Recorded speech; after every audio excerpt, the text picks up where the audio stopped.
Hello friend, इस session का topic है चरक संहिता चिकित्सा स्थान अध्याय नंबर 4 रक्तपित्त चिकित्सा अध्याय।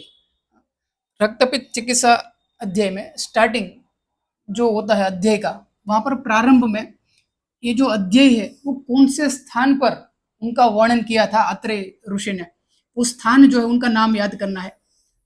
पंचगंगे, पंचगंगे जो है वहां पर ये जो अध्याय है उनका संवाद वहां पर हुआ था। रक्तपित्त की शीघ्रकारिता के संदर्भ में एक सूत्र का वर्णन है जहां पर अध्याय का प्रारंभ होता है। प्रथम ही सूत्र है महागदम महावेगम अग्निव शीघ्रकारी। इनको महागद महावेग ऐसा शब्द का प्रयोग कौन से व्याधि के संदर्भ में कहा गया है। 2 साल पहले ये पीजीटी एंट्रेंस में एक क्वेश्चन पूछा गया था कौन से डिसीज के संदर्भ में है। महागदम महावेगम अग्निव शीघ्रकारी ये कौन सा डिसीज है, रक्तपित्त के संदर्भ में ऐसा कहा गया। महागद महाव्याधि ऐसे कौन कौन से डिसीज के लिए वो उपमा दी गई है। जैसे हमने पढ़ा था हलीमक व्याधि जो है, हलीमक उनको महाव्याधि कहा गया है। हम आगे पढ़ेंगे चरक संहिता चिकित्सा स्थान के अध्याय नंबर 16 में। तो यहाँ पर महागद महावेग की उपमा रक्तपित्त को दी गई है। रक्तपित्त की जो संप्राप्ति है 13 हेतु भी मीन्स ये जो सूत्र है उनसे पूर्व रक्तपित्त के हेतुओं का वर्णन करते, जो उष्ण तीक्ष्ण आहार आदि है उनका वर्णन करते। इन हेतुओं के सेवन करने से समुत्क्लिष्टम पित्त, पित्त जो है वो कुपित होता है। रक्तम प्रपद्यते, वो रक्त में गमन करता है। तद योनित्वात, तद योनित्वात मीन्स रक्त जो है वो पित्त की योनि है, मीन्स उनका आश्रय स्थान है। जो हम आश्रय सिद्धांत पढ़ते हैं उसमें वात दोष जो है अस्थि में रहता है। तत्र अस्थिनो वायु पित्तम तो श्वेद रक्तयो, पित्त कहाँ पर रहता है, रक्त में रहता है। तद योनित्वात प्रपन्नम च वर्धते तद प्रदूषयन, उन स्थान में वो गमन करके रक्त की क्या करता है, वृद्धि करता है और रक्त को दूषित करता है। और रक्तपित्त में क्या होता है, तस्य उष्मणा मीन्स वो पित्त जो है उनकी उष्मा से द्रवो धातु, जो द्रव धातु है, धातुर धातुर प्रसिच्यते, धातुर धातु मीन्स एक धातु में से जो द्रव भाग है वो पित्त की उष्मा से द्रवित होकर के गमन करता है, श्वेत की तरह उनका प्रवर्तन होता है। और कोई भी धातु है जैसे मांसादी धातु है, तो मांसादी जो धातु है उनमें पित्त की उष्मा की वजह से वो द्रवीभूत होकर के उनका जो द्रवांश है वो कहाँ पर आता है, रक्त में आता है। उनका द्रवांश रक्त में आता है और रक्त की मात्रा जो है उनकी उनमें वृद्धि होती है। ये जो संप्राप्ति है तस्य उष्मणा द्रव धातुर धातुर प्रसिच्यते, इतना सेंटेंस रख करके ये जो संप्राप्ति है ये कौन से व्याधि की संप्राप्ति है। यहाँ पर द्रव धातुर धातु प्रसिच्यते ये शब्द जो है वो महत्वपूर्ण है कि एक धातु जो है वो स्त्रवित होकर के अन्य धातुओं में गमन करता है। स्विद्यते स्तेन समृद्धि भूयस्तद अधिगच्छति, वो स्वेदन होने से, पित्त की उष्मा से धातुओं का स्वेदन होने से समृद्धि भूय, भूय अधिक मात्रा में वृद्धि होती है इसकी, रक्त की। तो ये रक्त पित्त की संप्राप्ति जो है उनमें पहला जो सेंटेंस उनकी शीघ्रकारिता के संदर्भ में याद करना है, और दूसरा उनकी जो संप्राप्ति में सेंटेंस है द्रवो धातुर धातु प्रसिच्यते, ये कौन सा व्याधि है, रक्तपित्त व्याधि है। रक्तपित्त की परिभाषा, इनको रक्तपित्त क्यों कहा जाता है, संयोगाद दूषणात, संयोग होने से, किस किस का संयोग होने से, रक्त और पित्त दोनों का संयोग होने से। दूषणात यहाँ पर पित्त जो है रक्त को दूषित करता होने से। ततु सामान्याद गंध वर्णयो, रक्त और पित्त दोनों की गंध और वर्ण दोनों समान होने से। रक्तस्य पित्तम आख्यातम, पित्त जो है वो रक्त में गमन करने से रक्त पित्तम मनीषी भी, जो मनीषी ऋषि मुनियों जो है वो इनको रक्तपित्त संज्ञा देते हैं। रक्तपित्त का अधिष्ठान कहाँ पर है, प्लीहानम च यकृतश्च एवं तद अधिष्ठाय वर्तते। प्लीहा एंड यकृत इनका अधिष्ठान है। रक्तवह स्रोतस जो है उनका मूल क्या है, वो भी प्लीहा एंड यकृत है। स्रोतांशी रक्तवाहिनी तन मूलानी ही देहिनाम, जो रक्तवह स्रोतस का मूल है वही इस व्याधि का भी अधिष्ठान है। यहाँ पर वातज पित्तज कफज जो सभी रक्तपित्त है उनके लक्षणों का वर्णन है, लेकिन वो हमने जब श्लोक वाइज अध्याय डिस्कस किया था तब हमने डिस्कस किए थे। लेकिन जो जीपीएससी के लिए जो प्रिपरेशन कर रहे हैं उनके लिए जो कुछ महत्वपूर्ण है वो है पित्तज रक्तपित्त के लक्षण। वातज और कफज जो है वहां पर वातज और कफज के ही लक्षणों का वर्णन है, कुछ विशेष नहीं है। यहाँ पर पित्तज में विशेषता क्या है, उनका वर्ण कैसा होता है, पित्तज रक्तपित्त में रक्त का वर्ण कषायाभम, कषाय वर्ण का रहता है, रक्त कृष्ण रहता है। गोमूत्र सन्निभम, ऐसा क्वेश्चन आ सकता है, गोमूत्र सन्निभम रक्त कौन से दोष दूषित रक्तपित्त में होता है? कौन से दोष दूषित? पित्त दोष दूषित जो रक्तपित्त है, पित्तज रक्तपित्त, उनमें गोमूत्र सन्निभम संज्ञा दी गई है। मेचकागारम, उनका वर्ण कैसा होता है? मेचकागार के समान होता है। यहाँ पर मेचकागार का अर्थ मिश्र वर्ण ऐसा अर्थ लेना है, मिश्रित वर्ण जो ऐसा अर्थ लेना है। या फिर चक्रपाणी टीका जो है उनमें उन्होंने मेचकागार जो है उनका अर्थ इस तरह से एक्सप्लेन किया है कि कोई कृष्ण वस्त्र है, अगर उनको गंधक आदि से मशरूण कर दिया जाए, मीन्स उनको स्निग्ध कर दिया जाए और बाद में जो वर्ण उत्पन्न होता है उनको कहा जाता है मेचकागारम। मेचकागार से हमें यहाँ पर मिश्रित वर्ण, कौन से दोष से? पित्त दोष से। धूमाभम, उनका वर्ण धूम वर्ण का रहता है। अंजनाभम, अंजन ब्लैकिश वर्ण रहता है। चपेत्तिकम, पित्त दूषित रक्तपित्त के लक्षण है। सभी लक्षण महत्वपूर्ण है, याद करने हैं। विशेष हेतु बताते हैं। अधोग रक्तपित्त जो है उनकी उत्पत्ति का कारण उष्ण और रुक्ष आहार। अधोग रक्तपित्त उत्पत्ति का कारण है रुक्ष एंड उष्ण आहार। यहाँ पर कॉमन क्या है अधोग और ऊर्ध्वग दोनों रक्तपित्त में? उष्ण गुण जो है वो कॉमन है। मीन्स यहाँ पर पित्त के दोष जो है उनको प्रकोपित करने के लिए उष्ण गुण दोनों में कॉमन है। जो अधोग रक्तपित्त है उसमें अनुबंध कौन से दोष का रहता है? जो अधोग है उसमें वात दोष का अनुबंध रहता है। तो इसलिए अधोग रक्तपित्त के हेतु में उष्ण के साथ साथ जो रुक्ष आहार का सेवन करते उनको अधोग रक्तपित्त होता है। और जो ऊर्ध्वग रक्तपित्त है उनमें पित्त को कुपित करने के लिए उष्ण और अनुबंध के रूप में दोष रहता है ऊर्ध्वग रक्तपित्त में कफ दोष, और उनको दूषित करने के लिए स्निग्ध आहार, जहां पर स्निग्ध और उष्ण आहार जो है उनका वो हेतु है ऊर्ध्वग रक्तपित्त का। रक्तपित्त की दो तरह की गति है, ऊर्ध्वग गति एंड अधोग गति। ऊर्ध्वग गति जो है उनके लिए सप्त द्वार है, जो हमारे नासा है, कर्ण है, नेत्र है, वो सप्त द्वार ऊर्ध्व स्थान में स्थित है और अधः स्थान में 2 द्वार है। इसलिए मुख्य गति 2 है। ऊर्ध्व भाग में उनके 7 सप्त द्वार है और अधो भाग में उनके 2 द्वार है। रक्तपित्त व्याधि जो है उनके लिए आंतिकी गति का वर्णन है। आंतिकी गति को असंख्येय गति भी कहा जाता है। आंतिकी जो अंत करने वाली है, मृत्यु करने वाली है, ऐसी रक्तपित्त की गति। उनमें क्या होता है?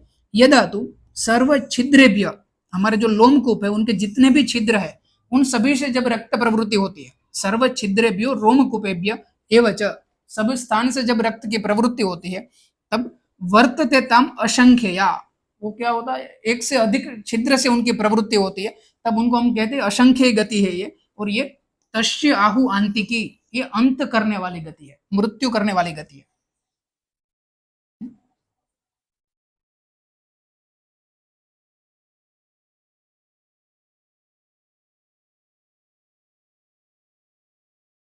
नेक्स्ट, रक्तपित्त में दोष प्राधान्यता। ऊर्ध्वग रक्तपित्त में कफ संश्रुष्ट, मीन्स पित्त दोष तो रहेगा ही, लेकिन संश्रुष्ट अनुबंध रूप में कौन सा दोष रहेगा? ऊर्ध्वग में ऊर्ध्व स्थान जो हमारा शरीर में वो कौन से दोष का स्थान है? कफ दोष का। तो ऊर्ध्वग जो है कफ संश्रुष्ट, अधोग जो है उसमें संश्रुष्ट रूप से जुड़ा हुआ कौन सा दोष रहता है? अनुबंध में वात दोष रहता है। जो द्विमार्गज है, उभय मार्ग से जो रक्तपित्त होता है उनमें कफ और वात दोनों दोष संश्रुष्ट रूप में रहते हैं। इनमें से क्वेश्चन किस तरह से आ सकते हैं? ऊर्ध्वग रूप में संश्रुष्ट दोष कौन सा है, या अनुबंध रूप में कौन सा दोष रहता है? कौन सा? कफ दोष रहता है। रक्तपित्त की साध्य साध्यता याद करनी है, इनमें से क्वेश्चन बनते हैं। जो ऊर्ध्वग रक्तपित्त है, ऊर्ध्वग रक्तपित्त साध्य है, और जो एक दोष से उत्पन्न होता है रक्तपित्त वो भी साध्य है, ऊर्ध्वग रक्तपित्त। अधोग रक्तपित्त जो है वो याप्य कहा गया है उनको, और जो 2 दोष से उत्पन्न होता है वो रक्तपित्त भी याप्य है। उभय मार्गज जो रक्तपित्त है उनको असाध्य कहा गया। उभय मार्ग, दोनों मार्ग से प्रवर्तन है तो असाध्य, और तीनों दोष से अगर रक्तपित्त उत्पन्न होता है तो वो भी असाध्य है। दोष के संदर्भ में एक दोषज साध्य, द्विदोषज याप्य और त्रिदोषज असाध्य। ऊर्ध्वग साध्य, अधोग याप्य एंड उभय मार्गज असाध्य। यहाँ पर साध्य, याप्य एंड असाध्य है, कृच्छ साध्य का वर्णन नहीं है, ध्यान में रखना है। हम याद कर लेते हैं ऊर्ध्वग, अधोग और उभय, लेकिन यहाँ पर हम कंफ्यूज होते हैं, साध्य है, कृच्छ साध्य है, क्या है? साध्य है, याप्य है, असाध्य है। साध्य रक्तपित्त कौन सा है? जो एक मार्गज है, एक ही मार्ग से जो प्रवृत्ति हो रहा है वो साध्य है। याप्य रक्तपित्त कौन सा है? द्विदोषज, 2 दोष से उत्पन्न होने वाला रक्तपित्त को याप्य कहा गया है। शांतम शांतम प्रकोप्यति, जो रक्तपित्त जो है शांत हो जाता है, उनका शमन हो जाता है, और अगेन बाद में उनका प्रकोपित होता है, वो रक्तपित्त पुनः उत्पन्न होता है, तो ऐसा जो रक्तपित्त है शांतम शांतम प्रकोप्यति, ये लक्षण रख करके क्वेश्चन पूछते हैं। शांतम शांतम प्रकुप्यति कौन से रक्तपित्त का लक्षण है? ये रक्तपित्त की साध्य साध्यता क्या है? क्या है? याप्य। जो रक्तपित्त समन होने के बाद पुनः कुपित होता है तो वो याप्य है। मार्गान मार्गात चरेत, जो रक्तपित्त एक मार्ग से प्रवृत्ति होता है, उनका चिकित्सा करने पर उन मार्ग से उनका समन होकर के अन्य मार्ग से अगेन उनकी उत्पत्ति होती है। तो ऐसा जो रक्तपित्त है अपना मार्ग जो है चरित चेंज करता रहता है, ऐसा रक्तपित्त भी याप्य कहा गया है। मार्गान मार्ग चरित एंड शांतम शांतम प्रकोप्यति, ये याप्य है। असाध्य रक्तपित्त जो कुणप गंधी हो, अति कृष्ण रक्त का स्त्राव बहता हो, कफ और वात दोनों दोष अनुबंध रूप में हो, जो रक्त जो है कंठ में आकर सज्जति, कंठ में आकर रुक जाता हो, क्षीणस्य काश मानस्य, व्यक्ति जो है क्षीण हो गया हो रक्तपित्त से और साथ में उसमें काश जो है कफ वो भी उत्पन्न हो गया हो, जिनका वर्ण जो है रक्त का वो कैसा हो? हरिद्र, नील, हरित एंड ताम्र वर्ण हो। जैसे वर्ण असाध्य कहे गए। ये जो वर्ण है यहाँ पर रक्तपित्त का वो याद करना है। हरिद्र, नील, हरित एंड ताम्र वर्ण, इनको इस तरह से याद कर सकते हैं। हा हरि निता, हा हरि निता। अगर याद नहीं रहते तो इस सूत्र का प्रयोग करना है। हा से हरिद्र, हरि जो है हरित, नीता नील एंड ताम्र वर्ण, हा हरि नीता। ये असाध्य रक्तपित्त में रक्त के जो वर्ण है हा हरि नीता, हरिद्र, नील, हरित एंड ताम्र वर्ण है। कंठे सज्जति, ये लक्षण रख करके क्वेश्चन आ सकता है। कौन से रक्तपित्त का लक्षण है? कंठे सज्जति, असाध्य रक्तपित्त है।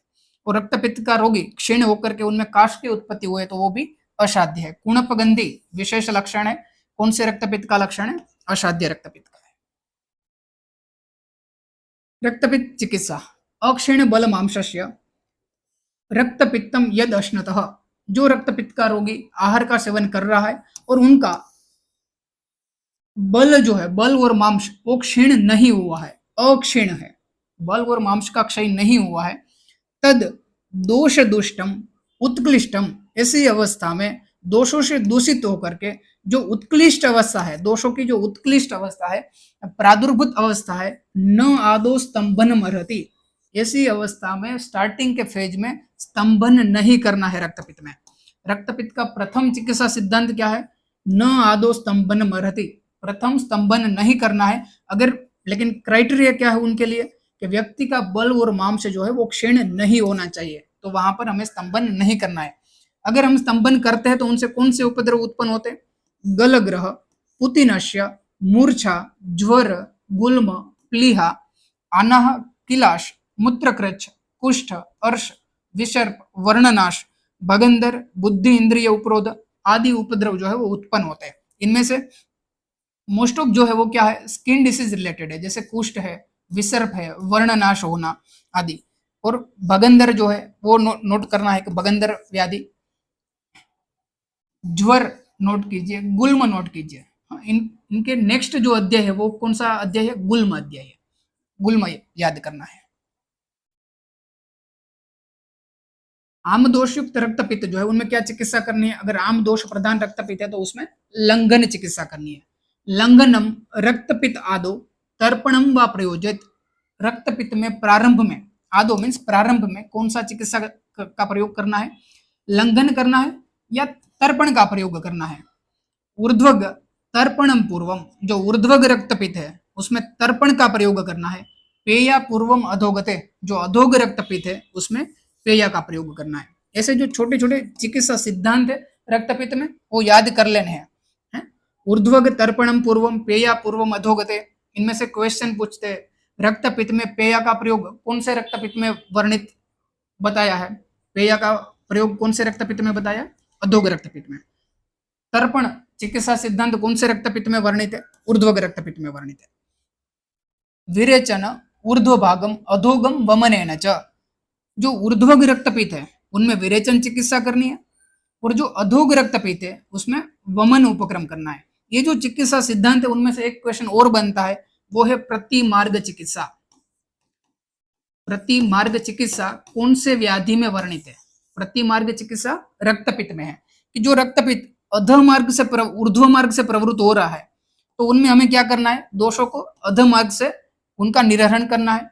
अगर रक्त पित्त में रक्त जो है अधः मार्ग से प्रवृत्त हो रहा है, तो हमें दोष जो है ऊर्ध्व मार्ग से निर्हरण करना है। तो ये प्रति मार्ग चिकित्सा कौन सी व्याधि के संदर्भ में बताई गई है? रक्तपित्त व्याधि में। यहाँ पर ध्यान रखना है, जब हम चरक संहिता चिकित्सा स्थान का अध्याय नंबर 9 पढ़ेंगे, उन्माद चिकित्सा, वहां पर प्रतिद्वंद चिकित्सा का वर्णन है, यहाँ पर प्रतिमार्ग चिकित्सा है। ऊर्ध्व रक्तपित्त में तर्पण का प्रयोग करना है, अधोग रक्तपित्त में पेया का सेवन करना है, ऊर्ध्व रक्तपित्त में विरेचन और अधोग रक्तपित्त में वमन करवाना है। कफ अनुगे यूष शाक, जहां पर कफ का अनुबंध रहता है रक्तपित्त में, वहां पर यूष का सेवन करवाना है आहार के रूप में, और शाक जो है उनका सेवन कराना है। जहां पर कफ का अनुबंध है वहां पर कफ के समन हेतु यूष और शाक उनका प्रयोग करना है। जहां पर वात का अनुबंध है रक्तपित्त में, वहां पर रस, मांस रस जो है उनका प्रयोग करना है। मांस रस से क्या होता है? वात का जो अनुबंध है वात का शमन होता है। वात अनुगे रसम, कफ अनुगे यूष शाका। पूर्व में कौन सा सिद्धांत था? ऊर्ध्वगे तर्पणम पूर्वम पेया पूर्वम अधोगते। यहाँ पर कफ अनुगे यूष शाक, वात अनुगे रसम। इनमें से क्वेश्चन पूछे जाते हैं। कफ अनुबंध रक्तपित्त में निम्न में से कौन से आहार सेवन का वर्णन है? यूष, ऑप्शन ए यूष, ऑप्शन बी शाक, option C both, option D रस। आंसर क्या रहेगा? C both. विबंध रक्तपित्ती नाम, रक्तपित्त का जो पेशेंट है उनमें अगर विबंध की अवस्था है तो उनमें किसका सेवन करवाना है? शश सवास्तुकम। शश जो है उनका सेवन, सवास्तुक बथुआ जो है उनके साथ उनका सेवन करना है। वात उल्बण जो अवस्था है रक्तपित्त में, अगर वात प्रकोपित अवस्था है तो उसमें तितिर मांस जो है उनका सेवन करना है। यहाँ पर शश मांस का प्रयोग था, यहाँ पर तितिर मांस का सेवन करना है, लेकिन किससे सिद्ध करके?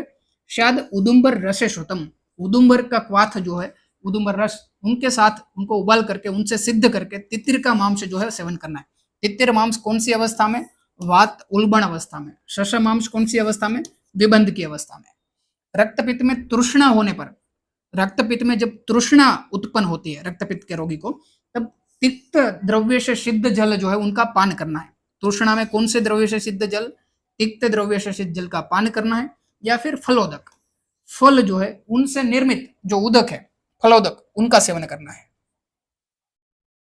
कोष्ठ शुद्धि पश्चात ऊर्ध्व रक्तपित्त में तर्पण आदि का प्रयोग करना है, और कोष्ठ शुद्धि पश्चात जो अधोग रक्तपित्त है उसमें यवागु आदि का प्रयोग करना है, जो हमने आगे डिस्कस किया। ऊर्ध्व रक्तपित्त में तर्पण आदि और अधोग रक्तपित्त में यवागु का प्रयोग करना है। विरेचनम प्रभूत मधु शर्करम, विरेचन औषध देना है अधिक मात्रा में मधु और शर्करा मिला करके। शोषेण स अनुबंधम वा, रक्तपित्त के रोगी में अगर शोष बना रहता है, शोष का अगर अनुबंध है, व्यक्ति के मांसादी धातु जो है क्षीण हुई है, तो ऐसा अनुबंध है तो वहां पर कौन सी चिकित्सा करनी है? तत्संशमनी, शमन चिकित्सा वहां पर प्रयोग करनी है। ऐसा जो सूत्र है वो रख करके क्वेश्चन पूछे जाते हैं। शोषेण स अनुबंधम वा तस्य, रिक्त स्थान छोड़ देते हैं क्रिया, कौन सी क्रिया करने के लिए कहा गया? रक्तपित्त की ऐसी अवस्था में जहां पर शोष का अनुबंध हो, उसमें जहां पर शोष का अनुबंध है तो हम वहां पर शोधन कर्म नहीं कर सकते, तो वहां पर कौन सा कर्म करना चाहिए? शमन चिकित्सा करनी चाहिए वहां पर। ग्रथित रक्त, रक्त जो है ग्रथित हो गया है, थिक हो गया है, तो ऐसी अवस्था में किसका सेवन करवाने का विधान है? ये एफएक्यू है। रक्तपित्त में से क्वेश्चन कई बार पूछा गया है। ग्रथित रक्तपित्त की चिकित्सा क्या है? सक्षोद्रम लीह्यात पारावत शकृत, पारावत जो है पिजन जो है उनका जो शकृत, उनकी जो विष्ठा है, उनका प्रयोग क्षोद्र मधु के साथ करना है। कौन सी अवस्था में? ग्रथित रक्तपित्त की अवस्था में। ये एफएक्यू है, याद करना है। ग्रथित रक्तपित्त में पारावत शकृत का प्रयोग क्षोद्र के साथ सेवन करना है। रक्तपित्त में विविध प्रकार के जो रत्न है उनका प्रयोग भी वर्णित है, क्योंकि रक्तपित्त जो है उष्ण विकार है, उष्ण गुण से वो कुपित होता है, तो ये जो सभी रत्न है वो कैसे? शीत है, उनसे उनका शमन होता है, इसलिए सभी रत्न जो है उनका भी वर्णन है। यहाँ पर एक अवस्था का वर्णन है। अगर अग्निदीप्त हो रक्तपित्त में और कफ के क्षीण होने पर भी यदि रक्तपित्त शांत न हो, कंडीशन क्या है? अग्निदीप्त है और कफ के क्षीण होने पर भी रक्तपित्त अगर शांत नहीं होता है, तब क्या समझना है कि उसमें वात दोष का अनुबंध है। अग्निदीप्त है, कफ दोष भी क्षीण हो गया है, तो हमें क्या सोचना है कि यहाँ पर वात का अनुबंध रहेगा। ऐसी अवस्था में कौन सी चिकित्सा का प्रयोग करना है? छागपई, अजाक्षीर जो है उनका सेवन करना है। पंचगुण जल से सिद्ध गोक्षीर उनका सेवन करना है, या फिर विदारी गंधादि गण के द्रव्य जो है उनसे सिद्ध गोक्षीर उनमें शर्करा और मधु मिला करके सेवन करना है, अथवा गोदुग्ध को द्राक्षा से सिद्ध करके या नागर सिद्ध करके उनका सेवन करना है। बला द्वारा साधित या गोक्षुर द्वारा साधित जो जल है उनका सेवन करना है। बला से साधित, गोक्षुर से साधित, द्राक्षा से सिद्ध किया हुआ, नागर से सिद्ध किया हुआ, विदारी गंधादि गण पंचगुण जल, उनका सेवन किस कंडीशन में बताया, जहां पर वात का अनुबंध हमें प्रतीत हो, कफ दोष क्षीण हो गया हो, अग्नि दीप्त हो, फिर भी अगर रक्तपित्त समन नहीं हो रहा है तो ऐसी अवस्था में ये सभी जो द्रव्य है, बला है, गोक्षुर है, द्राक्षा है, नागर है, विदारी गंधादि गण है, इन सभी द्रव्य से सिद्ध क्षीर आदि जो है उनका सेवन करवाने का विधान है, ध्यान में रखना है।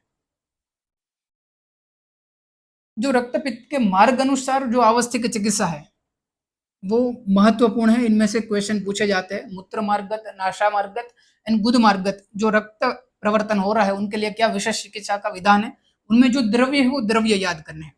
मूत्र मार्ग से प्रवृत्त रक्तपित्त में शतावरी गोक्षुर के श्रोतम व श्रोतम पयोह, शतावरी और गोक्षुर जो है इनसे सिद्ध जो क्षीर है उनका प्रयोग करना है।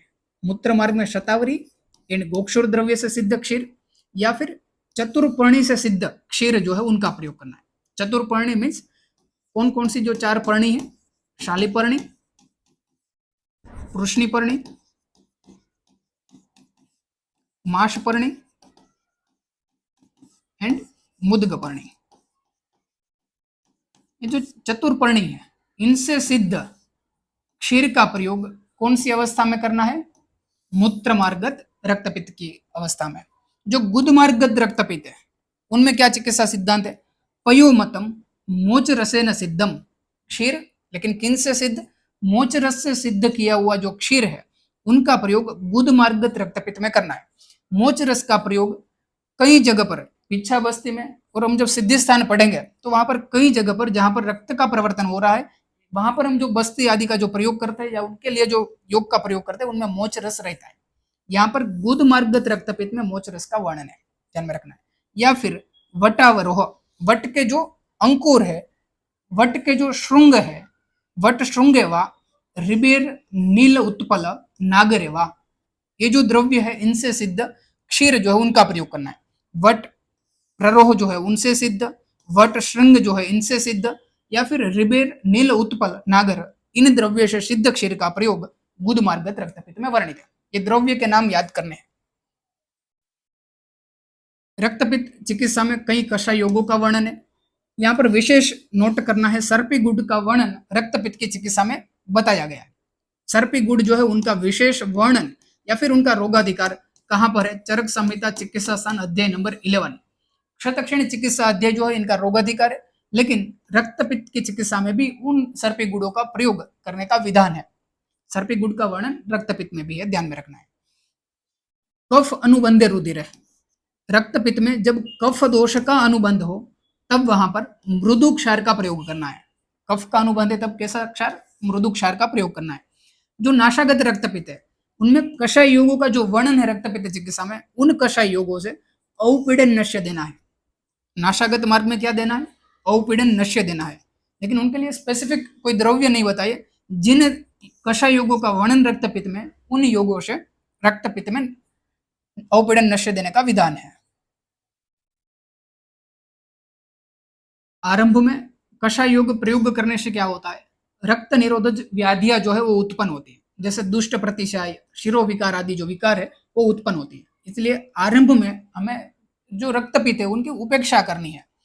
रक्तपित्त में शीत चिकित्सा करने का विधान है। रक्तपित्त में शीत चिकित्सा करनी है, जैसे धारा गृह में शयन करना, भूमि गृह में रहना, सुशीतम वन जो है वहां पर रहना, रम्यम जलवात शीतलम ऐसे स्थान में रहने का विधान है। या फिर जो शीत रत्न है जैसे वैदुर्य, मुक्ता, मणि, भाजनानम, ऐसे जो भाजन, इन रत्न से निर्मित जो भाजन जो वेसल्स है उनका स्पर्श करना, या फिर इन रत्नों का स्पर्श करना जो कैसे हो, शीत गुण प्रदान हो, इनका भी विधान है। शीत चिकित्सा का विधान रक्तपित्त में है। कुछ विशेष योग जो रक्तपित्त चिकित्सा में वर्णित है, जैसे रिबेर आदि पानीय।